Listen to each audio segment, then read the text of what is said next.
बहुत पुरानी बात है, हिमालय में प्रसिद्ध मानस नाम की झील थी।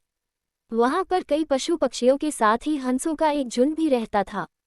उनमें से दो हंस बहुत आकर्षक थे और दोनों ही देखने में एक जैसे थे, लेकिन उनमें से एक राजा था और दूसरा सेनापति। राजा का नाम था धृतराष्ट्र और सेनापति का नाम सुमुखा था। झील का नजारा बादलों के बीच में स्वर्ग जैसा प्रतीत होता था। उन समय झील और उसमें रहने वाले हंसों की प्रसिद्धि वहां आने जाने वाले पर्यटकों के साथ देश विदेश में फैल गई थी।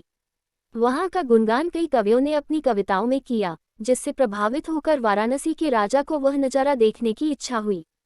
राजा ने अपने राज्य में बिल्कुल वैसी ही झील का निर्माण करवाया और वहां पर कई प्रकार के सुंदर और आकर्षक फूलों के पौधों के साथ ही स्वादिष्ट फलों के पेड़ लगवाए।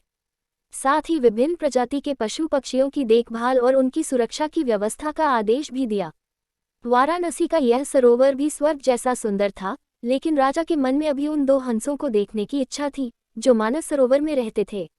एक दिन मानस सरोवर के अन्य हंसों ने राजा के सामने वाराणसी के सरोवर जाने की इच्छा प्रकट की, लेकिन हंसा का राजा समझदार था। वह जानता था कि अगर वो वहां गए तो राज उन्हें पकड़ लेगा। उसने सभी हंसों को वाराणसी जाने से मना किया, लेकिन वो नहीं माने। तब राजा और सेनापति के साथ सभी हंस वाराणसी की ओर उड़ चले। जैसे ही हंसों का झुंड उस झील में पहुंचा, तो अन्य हंसों को छोड़कर प्रसिद्ध दो हंसों की शोभा देखते ही बनती थी। सोने की तरह चमकती उनकी चोंच, सोने की तरह ही नजर आते उनके पैर और बादलों से भी ज्यादा सफेद उनके पंख हर किसी को अपनी ओर आकर्षित कर रहे थे। हंसों के पहुंचने की खबर राजा को दी गई। उसने हंसों को पकड़ने की युक्ति सोची और एक रात जब सब सो गए, तो उन हंसों को पकड़ने के लिए जाल बिछाया गया। अगले दिन जब हंसों का राजा जागा और भ्रमण पर निकला, तो वह जाल में फंस गया।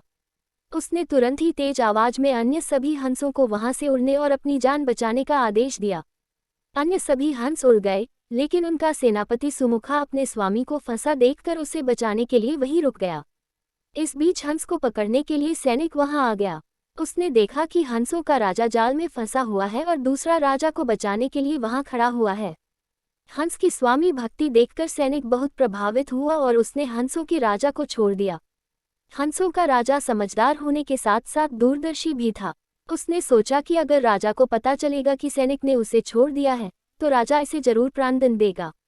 तब उसने सैनिक से कहा कि आप हमें अपने राजा के पास ले चलें। यह सुनकर सैनिक उन्हें अपने साथ राजदरबार में ले गया। दोनों हंस सैनिक के कंधे पर बैठे थे।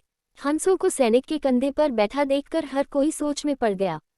जब राजा ने इस बात का रहस्य पूछा, तो सैनिक ने सारी बात सच सच बता दी। सैनिक की बात सुनकर राजा के साथ ही सारा दरबार उनके साहस और सेनापति की स्वामी भक्ति पर हैरान रह गया और सभी के मन में उनके लिए प्रेम जाग उठा।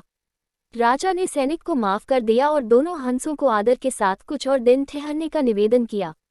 हंस ने राजा का निवेदन स्वीकार किया और कुछ दिन वहां रुककर वापस मानस झील चले गए। कहानी से सीख: किसी भी परिस्थिति में हमें अपनों का साथ नहीं छोड़ना चाहिए।